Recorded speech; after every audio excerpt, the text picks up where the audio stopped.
Hola, ¿qué tal? Bienvenidos a un programa de cuentos, esta vez uno muy especial porque estoy acompañada por dos invitados que me hacía muchísima ilusión que nos acompañaran. En primer lugar voy a presentar a Fernando Corella, humorista gráfico y también creador de la cabecera de este programa. ¿Qué tal? Gracias. Fernando, ¿cómo estás? Muy bien, fenomenal, aquí contigo, fantástico. Además tenemos también a otro invitado que es Diego Doblas, ilustrador gráfico. ¿Qué tal, Diego? ¿Cómo estás? Bien. Y también humorista gráfico. Y también humorista gráfico. Sí. Contarnos un poco, ¿de qué os conocéis vosotros? Pues mira, todos los años la Fundación de la Universidad de Alcalá hace una muestra internacional. Y nosotros yo creo que nos conocemos desde hace 20 años, que Fácil, asistimos a esa muestra y ahí es un poco, nos reunimos todos los autores, comentamos, compartimos, etcétera. Y luego esa muestra pues es itinerante, viaja, ¿no? Y de ahí nos conocemos. Es una... el dibujar tiene la gran ventaja de conocer artistazos como Diego, ¿no? Sí. Bueno, o como Fernando. Bueno, pues ya que estamos en estas, ¿qué nos puedes decir de Diego? ¿Cómo son sus dibujos? Aunque luego él, por supuesto, nos lo explicará. Pues a mí me parece que tiene una sensibilidad extraordinaria dibujando. Hace unos cuentos muy entrañables y con un punto de romanticismo, ¿no? Son unas figuras que enganchan. Yo creo que, lo estábamos comentando antes, ¿no? El cuento infantil, la ilustración del cuento infantil tiene que ser una ilustración sencilla, que los críos la adapten como suya con mucha facilidad, ¿no? Yo no es una crítica, ¿no? Pero ahora se ven algunos cuentos infantiles donde las figuras son complicadas, etcétera. Yo creo que esto para los niños es un poco difícil de captar, ¿no? Porque el niño se tiene que identificar con el personaje y con la historia. Me parece muy interesante esto que estás comentando, porque además también tiene que ser, sobre todo la portada, el interior, algo que llame mucho la atención de los niños, ¿no? Hay que jugar mucho con los colores, con las formas. Los niños de siempre lo que les atrae es algo muy vistoso y primero hay que entrarles por los ojos.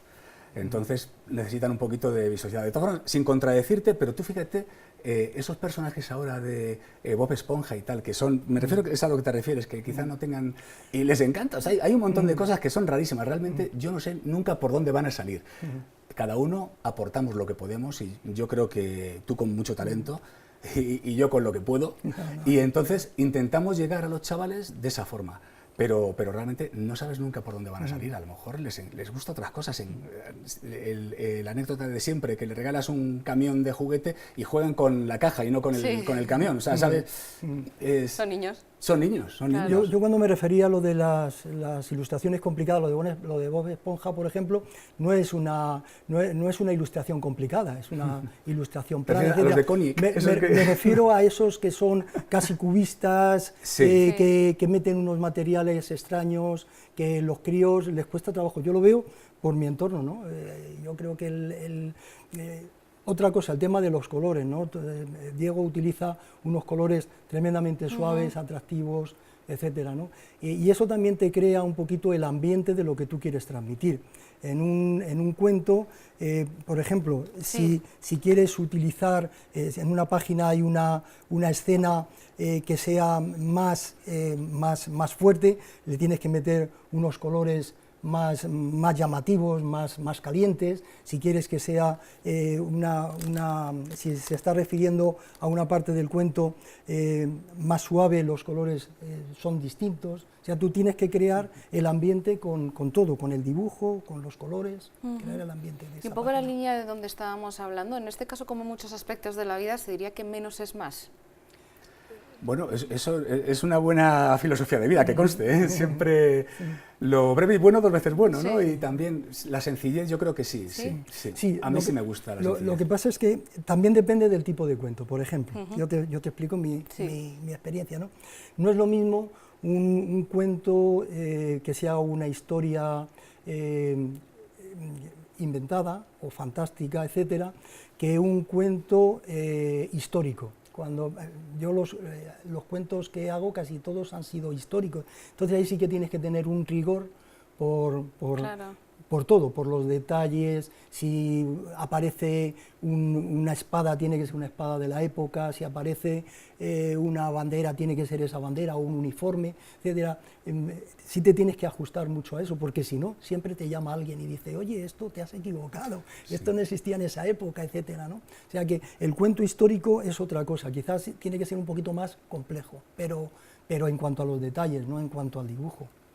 Claro. Esto también me imagino que pasará cuando se hacen un encargo, aunque sea un cuento. ¿Cómo es ese proceso? Cuando es un encargo y no forma parte de una manera así de vuestra imaginación, pero tenéis que seguir una serie de patrones que me imagino que os marcarán. Bueno, Fernando lo acaba de comentar, algo que es un encargo directo, con rigor histórico, y tienes que ceñirte a unas pautas reales. Sí. Claro, no puedes. Yo cuando hago algo de fantasía, pues soy mucho más libre. Hay que mantener siempre una coherencia. Sí. O no. Vete a saber, pero a mí sí me gusta mantener una coherencia, ¿no? Si es de piratas o es de lo que sea, pues mantener, digamos, una ambientación donde el lector se sienta inmerso en la historia.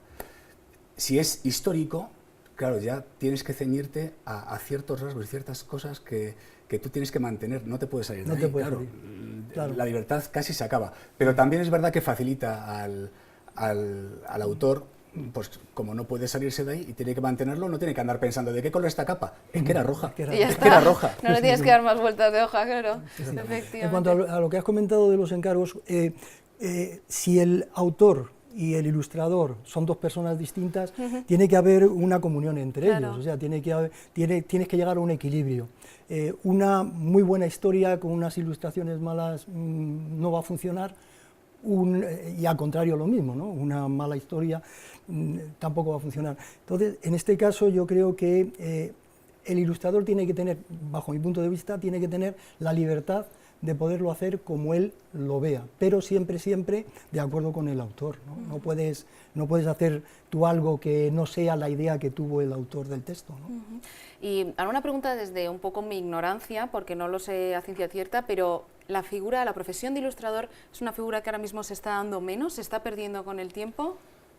No lo sé. Lo cierto es que es complicada. De hecho, yo particularmente es una faceta de mi vida, pero es una pequeña faceta. O sea, yo vivo del mundo de la imagen, de muchas más cosas. Me refiero de la imagen, también de televisión, publicidad, etcétera. De hecho, uno de los cuentos que he traído lo ha escrito un buen amigo mío, José García Rivera, de unos personajes de su empresa, Petuluku, que yo creé los personajes y él creó la historia. Y juntos la llevamos a cabo, ¿no? Yo hice las ilustraciones, un álbum ilustrado. Me refiero, esto entra más en el aspecto de la publicidad. Sí. Entonces, realmente vivir solamente de dibujar cuentos, no te digo yo que no se pueda. Si eres un bestseller, pues bueno, pues puede ser. Pero no es fácil, no es fácil. Entonces, acabamos de comentar antes sobre The Record que Serafín, un humorista gráfico, pues falleció y realmente no tuvo el reconocimiento que habría merecido después de su trayectoria. Sí. Es muy triste, eso es muy triste, ¿no? Pero lo que te viene a corroborar es que hace falta abrir abanico, o sea, hacer más cosas, ¿no? Y ya que la gente, los que somos creativos, que nos dedicamos a eso, a la palabra y sobre todo al dibujo, al diseño gráfico y tal, bueno, pues estar donde haga falta, haciendo logotipos de empresas, imágenes corporativas, publicidad, lo que haga falta. Claro, adaptarse también un poco. Sí. Bueno, yo creo que casi todo el mundo que ilustra funciona también en publicidad. Casi todo el mundo, yo los que conozco, prácticamente todos. Pero esto no es de ahora, ¿no? La ilustración de cuentos infantiles, que la época importantísima, la época de oro fue en el siglo XIX, hubo magníficos pintores que hicieron ilustraciones, que hicieron carteles, Toulouse-Lautrec, Doré, etc. Estamos hablando de los principios, ¿no? Y yo creo que el dibujar, el ilustrar, es una faceta con la que consigues seguir siendo un poco niño, aunque tengas muchos años, ¿no? Es un poco esa fantasía, esa creatividad que quizás se pierde un poquito cuando dejamos de ser niños, pues nosotros tenemos la gran ventaja de poder seguir soñando y creando. Sí, señor. Sí, es precioso lo que estáis comentando. Y también metiéndonos un poco más en lo que es la profesión de ilustrador, ¿cómo ha evolucionado? ¿Qué técnicas utilizáis ahora para trabajar? Ha evolucionado mucho, sí, efectivamente. Yo normalmente sigo dibujando siempre en el tablero de dibujo, o sea, mis primeros pasos son en el tablero de dibujo, pero es verdad que ahora la producción con el ordenador se facilita mucho, sí, ¿no? claro, el dar color y tal. No es como la gente pueda pensar que ya aprieto un botón, pink, y se colorea todo por arte de magia, en absoluto, ¿no? O sea, lleva el mismo trabajo, lo único que pasa, claro, que, digamos, aparecen otros problemas. Antes se te podía volcar un bote de tinta, o podía llegar un gato por la espalda y pisoteártelo todo. Sí. Pero ahora es diferente, pero también pasa. Te puede pisotear el teclado, con lo cual te cambias o, bueno, puedes volver a la versión anterior. O no darle a guardar. O no darle a guardar. Eso nos pasa a todos en muchas sí, efectivamente. No, hay un montón de cosas que pueden pasar. Pero yo creo que se ha facilitado ahora mismo la elaboración, ¿no? Yo, aún así, intento que el aspecto final sea como hecho a mano. De hecho, yo en humor gráfico, todos los chistes y todas las viñetas que hacemos para el Instituto Quevedo del Humor, que es como se llama ahora, ya no se llama Fundación Quevedo, Fundación de la Universidad de Alcalá, que sí se llama, pero que es otra cosa, la Fundación, la CGA. Entonces, lo que hacemos es, yo intento mantener un poco ese aspecto, digamos, espontáneo, fresco del dibujo a mano. Entonces, dejo que permanezca la línea lápiz y en vez de perfilar con una línea fría y tal, pues intento que esa línea quede un poco desdibujada. Luego a lo mejor vemos algunos ejemplos y tal de eso. Y luego el color encima, con lo cual a alguien que no esté muy ducho en el tema, pues podría parecer que está hecho totalmente a mano. Y está hecho a mano simplemente la parte inicial del proceso, ¿no? Luego se ha mecanizado o no se ha mecanizado, porque realmente se dibuja igual, ya te digo que es un lápiz óptico sobre una tableta gráfica y das color igual, manteniendo tonos de acuarela, incluso texturas, etcétera, ¿no? Sí. Yo creo que la gran ventaja del ordenador es el color. O sea, porque antes era complejo y caro. El mantener una gama de 200 o 150 rotuladores de alcohol era caro porque además se terminaban pronto, bueno, etcétera. Eso, una técnica. Una técnica, claro. Ahí, las viñetas las hacía así, ¿no? Dibujabas y después lo hacías con unos rotuladores que se llamaban pantones y quedaba una calidad casi de acuarela, etcétera, ¿no? Eso era caro.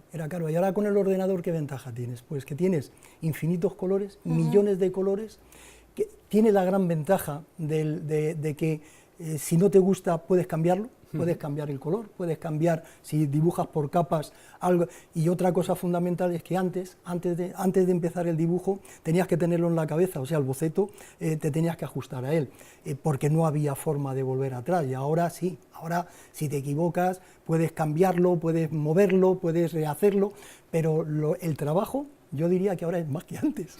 Lo que pasa es que es distinto. Es que en cuanto hay millones de colores, ya se te viene a la cabeza que hay millones de formas de elegir, con lo cual, y ahora este no, este también queda bien. Sí, claro.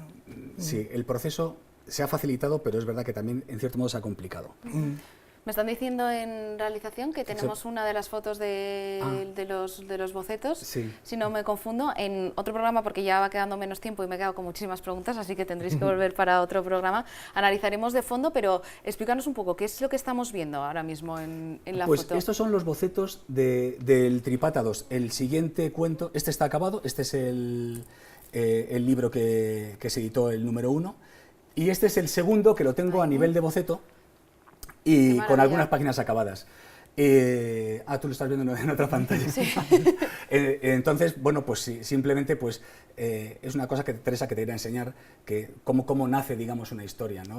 Primero se te plantea en la cabeza la narración, tienes una idea y luego vas haciendo los bocetos. Yo incluso me hago un planning casi como fuera un cómic. Sí. Entonces, porque a mí yo también lo veo de forma particular y también de forma general. Me gusta que si hay aquí un plano general, un plano abierto y tal, pues haya un siguiente plano medio, luego un plano corto. La historia sigue un proceso. En los dos cuentos empieza la historia desde que amanece hasta que anochece. Mantiene una coherencia, ¿no? Sí, como una línea. Sí. Y esto es el proceso, digamos, esto es el dibujo hecho a lápiz azul, porque yo trabajo en lápiz azul, porque de esa forma en el ordenador me era más fácil hacerlo que desaparecer, cuando quería hacerlo. Ya te digo, es que hay tantos matices, tantas cosas que el mundo está lleno de contradicciones. Yo tengo muchas contradicciones a la hora de trabajar, porque a veces me gusta que esté muy limpio el trabajo, otras veces que me gusta que esté más sucio, más Claro. Yo creo que esa es la magia del proceso creativo, ¿no? Mira, el tema de dibujar o el tema de ilustrar, independientemente de que tú quieres hacer algo que luego al final va a llegar a los críos, etcétera, o a las personas mayores, y es otro tema, ¿no? Pero, porque tú quieres decir algo, pero la magia está en estar tú solo y resolviendo problemas técnicos y problemas que surgen, y algunas veces surge la magia de encontrarte con algo que no te esperabas y cambias, ¿no? Claro. Y entonces, ese proceso creativo yo creo que es la magia de nuestro trabajo.